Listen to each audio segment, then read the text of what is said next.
For those who have just entered this audience, please turn off your cell phones.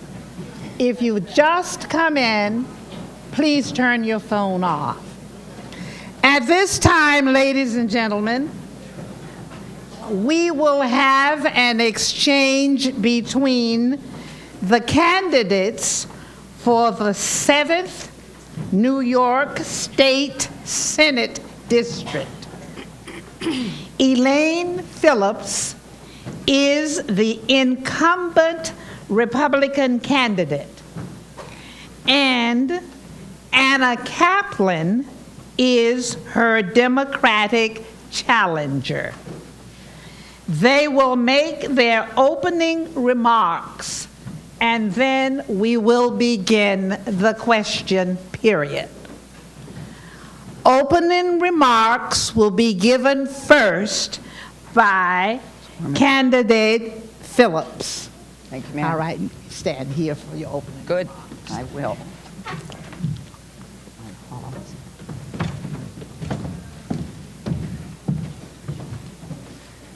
And how many minutes? How many minutes? 3 minutes. Good. So I'll speak quickly. So good evening, everyone. First, I want to thank the League of Women's Voters for hosting tonight.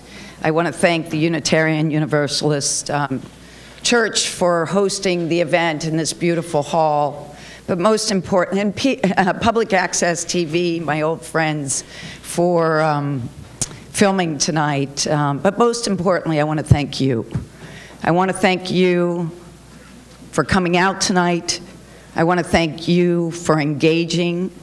I want to thank you for taking the time to make sure that you understand how and who are representing you in the New York State Senate. So 2 years ago, you gave me the opportunity of a lifetime. 3 years ago, if someone would have asked me that I would be representing the 7th Senate District in the New York State Senate, I would have said, no way. I am truly honored and thankful for the opportunity that you have given me. And I believe that I've accomplished a lot over the last 2 years. When it comes to affordability, record funding for our public schools, a 14.5% increase just for the 7th Senate District, which are 15 school districts, $112 million of additional school funding for Nassau County. In addition, hundreds of thousands of dollars worth of special grants for roofs, for security, for bathrooms, whatever the school districts needed. We also fought back the governor on his proposal of $3 billion of new tax hikes this past year. We doubled the STAR property tax rebates, and we gave middle-class people a doubling of tax credits for child care and dependent care, something that I campaigned on 2 years ago, and the governor listened to me and actually put it in the budget. On the environment, we have historic funding, $2.5 billion of funding that will be spread over a 5-year period of time, so the aging infrastructure for our water districts can be upgraded, and we can make sure that we take care of the contaminants. I've stood up for Long Islanders when it comes to the Long Island Railroad, demanding a fare decrease last summer, which saved Long Island riders $8 million. And we're standing up to them again about their fare hike that they're proposing for next year. And last but certainly not least, what I've done for women and families. The first gun legislation in 5 years, it was my legislation, to take firearms out of the hands of domestic abusers. But in addition, we made sure that we had historic sexual harassment legislation too. So, thank you for coming out, and I look forward to answering your questions. Thank you.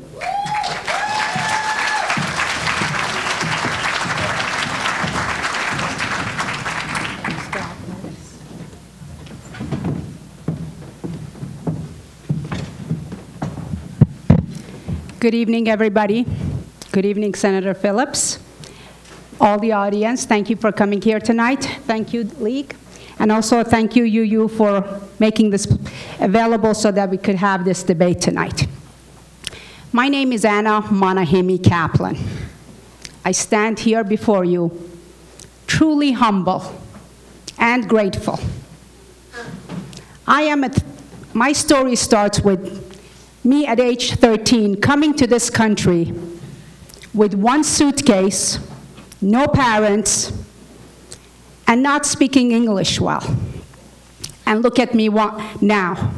I stand before you, already elected, and truly honored and humbled to run for New York State Senate.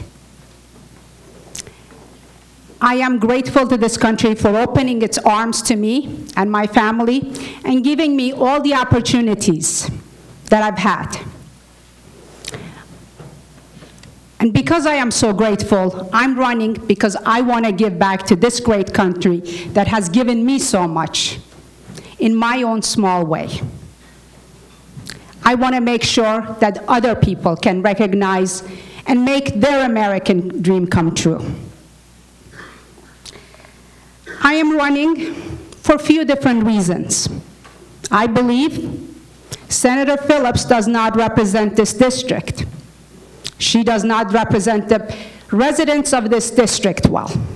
I am running to protect a woman's right to choose motherhood. Senator Phillips does not. I am running to prevent another Parkland from happening here in our town. Senator Phillips does not.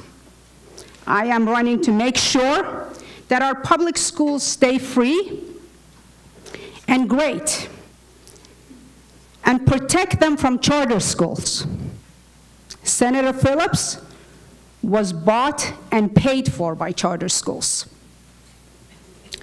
I am humbled, and I'm also, those are the reasons I'm running, and that's why I've been endorsed by Planned Parenthood, National Organization of Women, Moms Demand Action, New York for Gun Safety, and NYS, New York State United Teachers. I have my track record in town hall, and I'm very proud of it, and as the night goes, I'm sure we will discuss that. And I'm running to be your next New York State Senator for District 7. Thank you.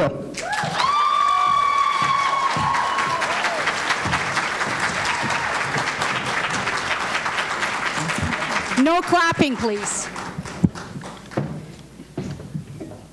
Now that Swazi is gone, I suppose, there's no one else to say don't clap. Please, please, ladies and gentlemen, you really did well last time. Our first question will be given to you, Ms. Phillips, and it is this. Would you want to have a bi-county water compact monitoring quality and quantity of our precious groundwater, which would cost about $3 per person per year? So let me, how long, ma'am, do we have to answer the questions? 1.5 minutes. So quick.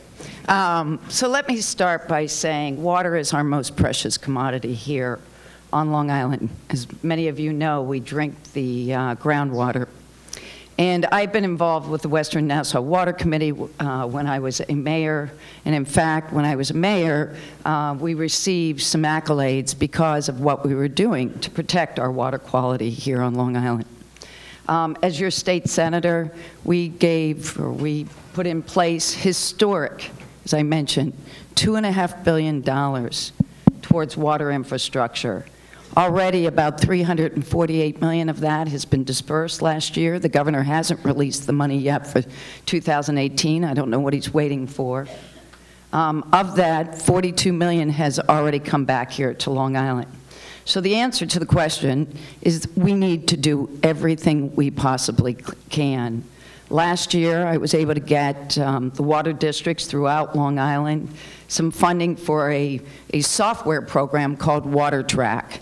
And this allows our water districts to share information, to share the data. So when one water district is learning about something, it can be shared with another. So I am extremely proud of my record on water. The two individuals that the Senate appointed for the Long Island Water Drinking Council are two suggestions by me, Stan Carey and Paul Granger. So thank you. Ms. Kaplan? So, as it was mentioned, our water is a very important resource in Long Island. Our 3 aquifers are really the only resource that we have for our drinking water. We need to do everything in our power to protect our water, including passing legislation that takes the harmful, cancer-causing toxins that are in fertilizers, which I believe it was a bill that was brought to the attention of Senator, but she did not even want to bring it to the Senate floor for passing. Recent testing shows that the level of carcinage is up, and that the dioxin, 1.4% of dioxin is found in 71% of the water naturally. And we need to do a lot more to protect our water. I'm absolutely for this, and I think we need to do also get more funding in terms of testing and make sure that we share those testing and we're transparent with all of the residents here. Thank you. Ms. Kaplan? Yes. Governor Cuomo will soon legalize recreational marijuana. Do you support that? And how will you protect the children in your district? So from what I understand, there is no legislation right now. I believe there is a task force that is doing some work to prepare a report. I can tell you, I'm very much looking forward to reading the report. And I also can tell you, I come from a conservative home. My upbringing has been very conservative. I don't find myself being an advocate for legalizing marijuana. But I think it would be foolish for me to sit here to say one way or the other. I think after reading the report and sharing that with the residents, I will hold town hall meetings and really ask for input and would really engage the community, the residents that I plan to represent, each and every one of them, and at that point, we'll make that decision. Thank you. I also believe that we, as parents, we need to do a lot more in terms of talking to our children. I have 2 daughters that throughout years I've discussed the importance of staying away from drugs and drinking. And drinking is legal, and we know that sometimes drinking could be a lot more harmful and addictive even than drugs. And I believe we need to make sure that the legislation, the way it's written, we have to see if it needs to have zoning approval, where these locations are, and what age our children or young adults or adults can buy these. So there's a lot to really consider, and I'm more looking forward to reading a lot about it. Ms. Phillips? Yes, so I have spent the last several years in public service doing everything we possibly can to attack the drug epidemic that we have going across the United States. I'm on the Senate Task Force for Heroin and Opiate Abuse. We've had public hearings. So we hear from health officials, we hear from treatment providers, and we hear from recovered addicts. And I think if we were sitting in this room tonight, we heard from all of them, they would say, we need to tread very, very carefully when it comes to legalization of recreational marijuana. And in fact, if any of you were listening to CBS News today, there was a study from the states that have legalized. And the fact is they are seeing the incidence for traffic accidents go up significantly. I had the opportunity to speak with someone recently who ran the implementation of the governor of Colorado's program. And the fact is, that program, and this gentleman just left the governor's office 6 months ago, that program is revenue neutral. So we need to think long and hard before we open up recreational marijuana. Thank you.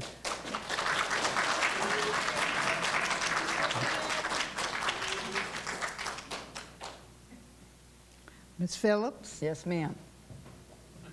where do you stand on a woman's right to have safe, local access to health care, Right. including Planned Parenthood? So thank you. You know, I was raised in a small steel town in western Pennsylvania, and if it wasn't for Planned Parenthood, there would have probably been a lot of unwanted births. So I thank Planned Parenthood. I am a believer that women have the right to choose.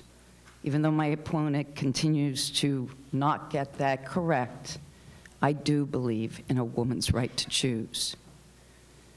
If Roe would need to be codified in New York State, my name would be on that legislation.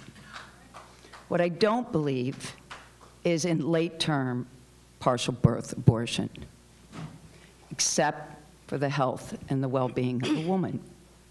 So not just women, every individual deserves access to a high-quality health care.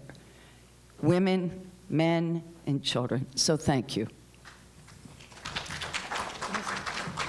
Please, So, Sorry, no clapping, excuse me. Ms. Kaplan. thank you. So I do believe in Planned Parenthood, and I'm grateful that we have that here. And I'm really humbled and appreciative of their endorsement.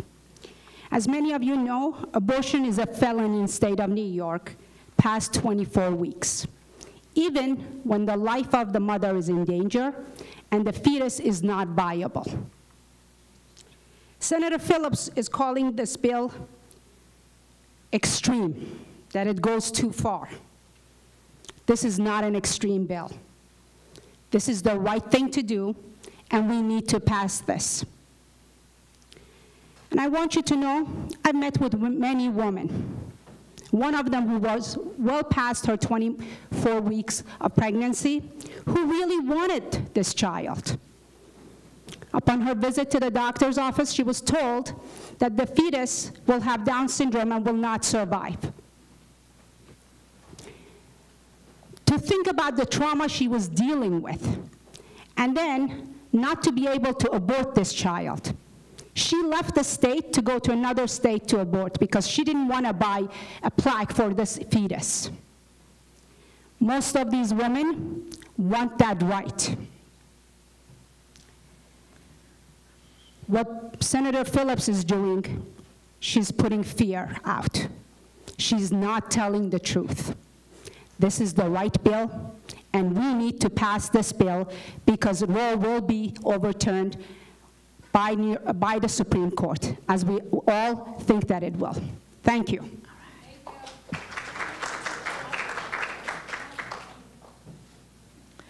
Ms. Kaplan, this question was directed to you, but both you and Ms. Phillips may answer it. Okay. So, Ms. Kaplan, here it is. How do you explain why the town of North Hempstead does not enforce its code with regard to tree replacement? Neighborhoods in your district have been permanently altered and the tree population decimated. Yes, that's the question. Okay, so I can tell you Yes. that we take our trees very seriously in town of North Hempstead. You have to get a permit to have a tree removed. We fight to make sure that every tree that can be preserved be preserved. And you might be talking about the trees that were all cut on Shelter Rock Road a few years ago. And that was the courtesy of our Nassau County executive at the time, I might add. And I can tell you we do have a strong purchase program and replacing our trees in town of North Hempstead, and I'm quite proud of that. Thank you. Phillips? Can I make a comment about a prior question with my time? I don't think you have enough time. Well, let me just say something. When Ms. Kaplan talks about the RHA bill, it has been around, a version of it, since 2007. When the Democrats controlled all of New York State, they had an opportunity to pass RHA, and they didn't. And the only other times it comes up is in 2012, 2014, 2016, and 2018. And those are election years. If we really want to get something done to protect the rights of women, then let's sit down and accomplish this on a bipartisan basis. Do you have 30 seconds for your tree question? You know what, I'm not going to answer, but I will tell you, I was the mayor during Superstorm Sandy, and we took out 22,000 tons of tree debris. And we started a very innovative program, which is why we got nominated as a Tree City USA. You can't give things to residents as a municipal government, but we started a program where every year we gave out about 20, 25 trees for people to plant on the village right away. And it's been very successful of replacing the trees that we lost during Superstorm Sandy. Now, Ms. Phillips, this question is for you. But, Ms. Kaplan, you may also speak to it if you wish. Thank you. How can you also say that you, quote, believe in compromising with Democrats, unquote? Your voting record does not support this claim. How do you justify your claim to being a moderate? So first, whoever asked the question, thank you. And I'd ask you to go and read on my website, my Senate website, my voting record. So first, the legislation, my domestic violence legislation, which is the first piece of gun legislation in New York State in 5 years. 5 years. That was voted, that was supported on a bipartisan basis. And in fact, many Republican senators, some Republican senators didn't vote for it. So it really took a bipartisan effort to get that legislation through it, and I'm extremely proud to have my name on that first piece of gun legislation. My IVF legislation, again, I was endorsed by the Nassau County chapter of the National Women's Political Caucus. And why? You know what? Because of my efforts of what I've done for women and children. My IVF legislation allows families that cannot have a child naturally, and they have gone through, years of trying. You know what? Unfortunately, the Assembly did not take it up, but I will tell you, if it wasn't for a bipartisan effort in the Senate, that legislation would not have passed the Senate. I voted for the red flag bill, even though my opponent continues to say I didn't. I voted for the red flag bill, which is a gun legislation that takes guns, that allows reporters that feels that somebody is going to do something harmful. I voted on that in the Judicial Committee. The fact is, my record clearly demonstrates that I am willing to work to get things done, irrelevant of political party. Ms. Kaplan? Can you repeat the question? Because I think she answered a lot of questions. How can you yes, bipartisan issue and how we work. believe in compromising with Democrats? So I can tell you that on a town board, we are 5 Democrats and 2 Republicans. And if you look at our record, 95% of our legislation gets passed by everybody. We're all very respectful of each other, and we all work with each other for the benefit of, first we work for the benefit of our district, and then we work together for the benefit of the entire town. and I will follow the same procedure once I'm the senator for the district. But I want to go back to what Senator Phillips says about passing the ERPO bill. Please check this record. On February 27th, the New York State Dems plan to force a GOP to vote on gun control. It's on Post, New York Post. And on March 6th, when this legislation came to the floor, there were few bills. One was to ban weapons on school grounds. One was to ban extreme risk protection orders, which is what Senator Phillips is talking about, banning bump stocks, Violence Research Institute, background checks and for firearms. Senator Phillips voted no on all of those. She voted no when it counted. And if you don't believe me, please check New York Post and also check Island News, because they both cover this story. If anything, I believe a Post reporter was after Senator Phillips twice, and she kept running away from them so she wouldn't answer the question. Thank you.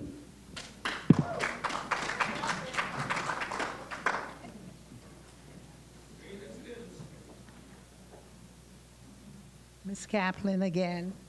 Yes.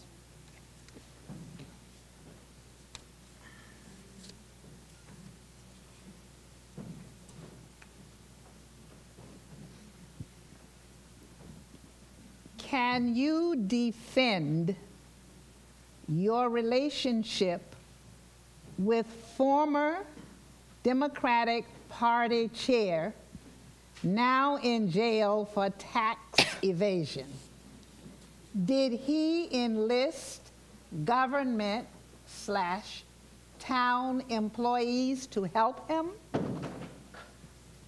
Well, I can tell you the hiring of Gerard Terry was made way before I ever became a council member, way even before I thought about running for council. He was hired by the administration before, and he just kept on getting hired. Do I know about him asking employees for help? I can't speak for other employees. I can only speak for myself. He didn't ask me to do anything. He was hired to do a job. He did the job. He's in jail because he did not pay his income taxes. That's all I have to say about it. Ms. So Phillips? Yes, so I'd like to go back to what Ms. Kaplan said about my voting record.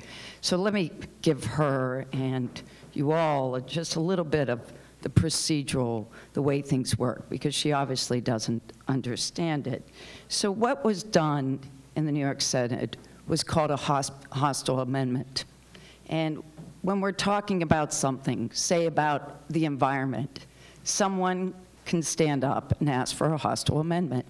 And the vote that you're having is that new bill germane? Is it relative to what we're talking about, or is it not? And in fact, somebody that works for the governor was quoted on saying, "I know facts aren't her strong suit. A hostile amendment is just this, an amendment. It doesn't force a floor vote. The bill still has to age 3 days, and the majority controls whether or not the vote happens." So there was never a vote on women's health. There was never a vote on the red flag bill. There was never a vote on this. The vote was on the hostile amendment. Should that bill come forward and be attached to something that is germane or not germane? So please understand the way that the Senate or our New York State government works. I don't think it's really that complicated. Excuse me, Ms. Kaplan. I have a statement to make. From this point, please answer the question at hand. Okay. Let us not go back. Okay. Thank you, of course. All right. Now, Ms. Phillips, Yes, ma'am. you are the next speaker. plastic pollution crisis. 1, would you support a statewide ban or restriction on single-use plastic bags? And 2, redeemable bottle bill. Would you support raising the deposit on redeemables to produce a 95% return rate as compared to the current rate? So I'm going to answer the questions backwards on the redeemable bottle rate. You know, the biggest concern always is raising taxes, making it more unaffordable for New Yorkers to live here. And that's one of the things that we've stood up for. So when it comes to the deposit that you need to put on bottles, yes, I would consider looking at raising that. 5 cents is really not a huge incentive to make people come back. On the plastic bags, you know, the problem with the legislation, there was legislation this past year, I believe, or maybe it was 2 years ago, that I did not vote for. And the reason I didn't vote for it is because the money didn't go back for environmental purposes. The money went to the owner of the store. So there is no question we need to do something. In fact, there was a public forum down in the State Building, and they were showing these bags that are made out of sugar cane. And, you know, and they were showing the rings for the six-pack of Coca-Cola made out of sugar cane. And, you know, we're such a technologically advanced country. We have got to come up with some alternative to plastic bags and really plastic packaging. I mean, who goes to the Apple store and gets something and there's tons of packaging? So, yes. Ms. Kaplan? So I think with devastating storms that we used to see every 100 years, and now we see them every year, I think we really need, as representative, to think long and hard. Not just representative, but every resident, every person. Climate change is real, and we all need to do our part. I am absolutely for banning plastic bags. And I've done a lot of research and I'm working very hard to bring that on a town floor to pass it. We absolutely need to pass it in New York State. Folks, we only have one Earth. This is it. And the way it's going, we're not saving it for our children and grandchildren and great-grandchildren. This is going to hit us really hard. As state government, we need to do a lot more. A lot more. Or we're going to soon reach a point that no matter what we do, it won't make a difference. Senator Phillips, on the other hand, instead of supporting a bill like this, I don't know how many of you have noticed, she passes goodie bags with thick plastic bags, her name across it. That's not how our representatives should conduct themselves. Send me to Albany, and I pledge I will make environment my #1 issue, because it really is, for all of us, #1 issue. The next question, Ms. Kaplan. Yes. Please speak to the issue of immigration, especially recent administrative policy of taking children from parents. Federal issue. So, as I stated earlier, I'm an immigrant child here myself. I came at age 13 because my parents were really fearful for my life. I can tell you, my mother never sent me to my aunt's house alone. She sent me to this country, all alone. I can just imagine what she was thinking. Looking back, I was that 13-year-old who should have been really scared. Coming to a country that I didn't know the customs, didn't speak the language. But I have to say, this country has always been a country of hope. I was excited to be here. I was excited to work hard and have opportunities. This is a country of immigrants. We're all immigrants, maybe first generation, maybe sixth. We are the tapestry that makes this country great. We have so much more in common than our differences, and I wish everybody would see that. I think what has been happening with the child separation, it is just awful. Our First Lady stood up and said it was awful. I can't believe this is the United States of America. This is not the America of hope. But you know what? I'm still a believer. This is the country that I want to be part of, and this does represent a country of hope. Thank you. Ms. Phillips? So, pulling families apart, even if they come here illegally, is horrendous. I mean, these are children. They don't have a choice. They were brought along. So the policy of separating children from their families has to stop. Now, this is a federal issue, not a state issue. But my support is to keep families together. But let's make sure immigration is done legally, not illegally. Ms. Phillips? Yes, ma'am. What will you do to protect children from domestic abuse and get child support? So from domestic abuse and child support. So we have some legislation that is being discussed, and I don't know if this was the writer's thought, but I'm going to answer it this way. There is legislation that was proposed by one of my Senate colleagues, Senator Hoylman, and then has been brought up by the governor, and it's called the Child Victims Act. And these are children that were horrifically sexually assaulted. And the fact is, this Child Victims Act only protects maybe 10 to 15% of the victims out there. And it's not forward-thinking at all. So we put our heads together on the Senate side, or the Republican side, and said, how can we make it better? How can we make something and solve such a horrible problem better?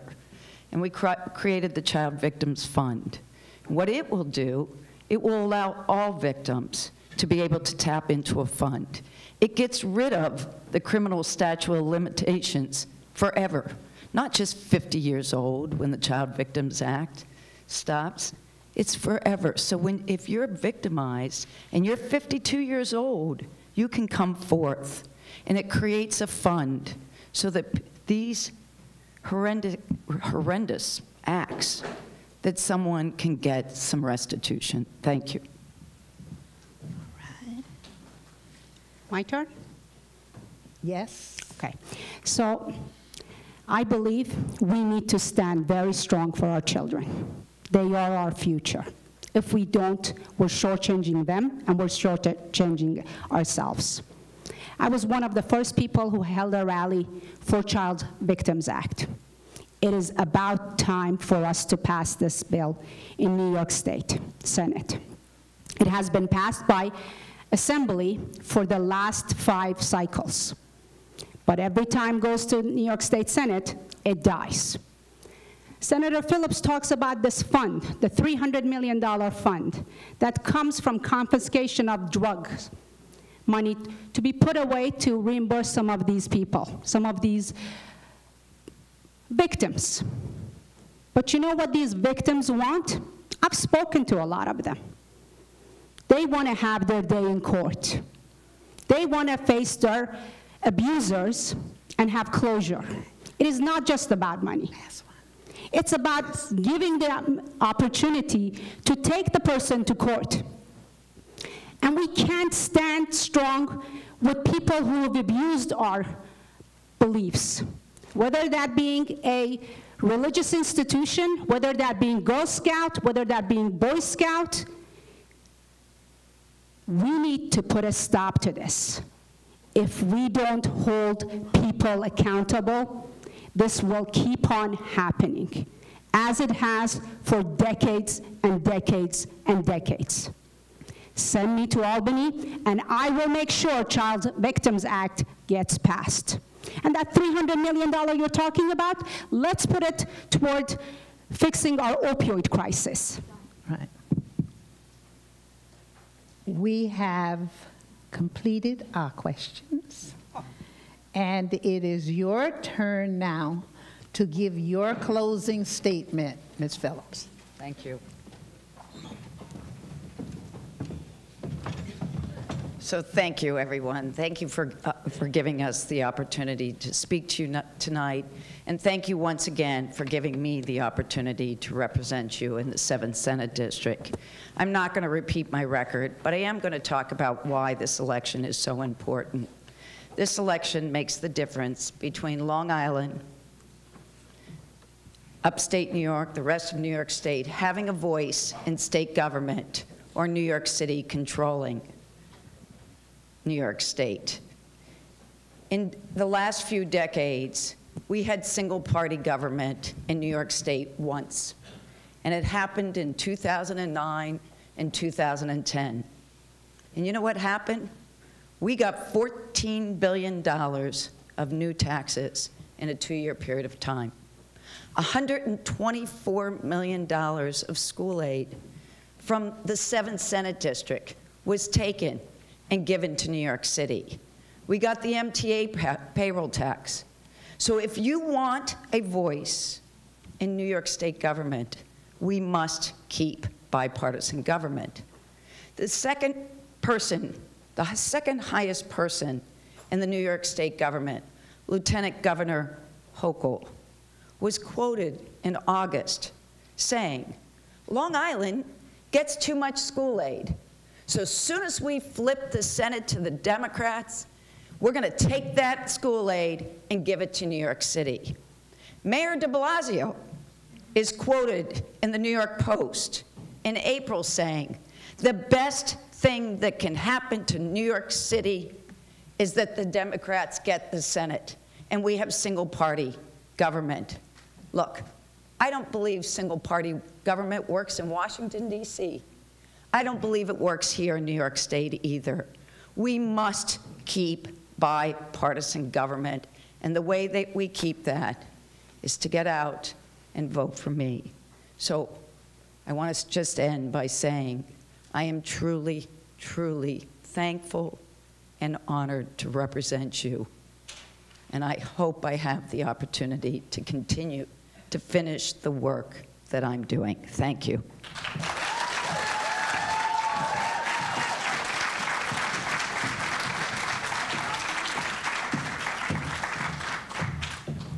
Thank you, everyone, for coming tonight. You know, there are clear differences between Senator Phillips and myself. She talks about a balance, but nothing gets done. Republican Senate have been in power for the last 40 years. Our taxes have kept on going higher. It was actually the Democratic governor who came up with the 2% tax cap. I'm proud to say, in town of North Hempstead, in the last 7 years that I've been there, 5 years, including this year, because we're working on the budget right now, we have stayed within the tax cap, and we've raised our rating from AA to AAA. We're one of the best well-run towns in all of Long Island. She talks about a balance. I can tell you, I won't be the first and the only senator from Long Island. I will be working with Senator Brooks, Senator Todd Kaminsky, and hopefully Senator Jim Gorin, and we could be a force for Long Island. I want each and every one of you to know I'm a Long Islander. I live here, my friends and family live here. I have my roots here, and I will always fight for you. I will fight for more of funding for our public schools. Meanwhile, Senator Phillips takes millions of dollars from charter schools. She takes with one hand, and she gives with the other hand. Send me, and I will make sure that we pass sensible gun laws. Send me to Albany, and I will make sure that women's rights are protected. Not like Senator Phillips. You have turned your back on women. You have not voted for Reproductive Health Act. And you held a fundraising event at a club that does not allow you, a senator of New York State, to become a member. Not once, not twice, 3 times. You're absolutely right. Our record stands for themselves. I am my own person, and I can tell you, I've fought for everything that I have all my life. Send me to Albany, and I will fight for you. Thank you.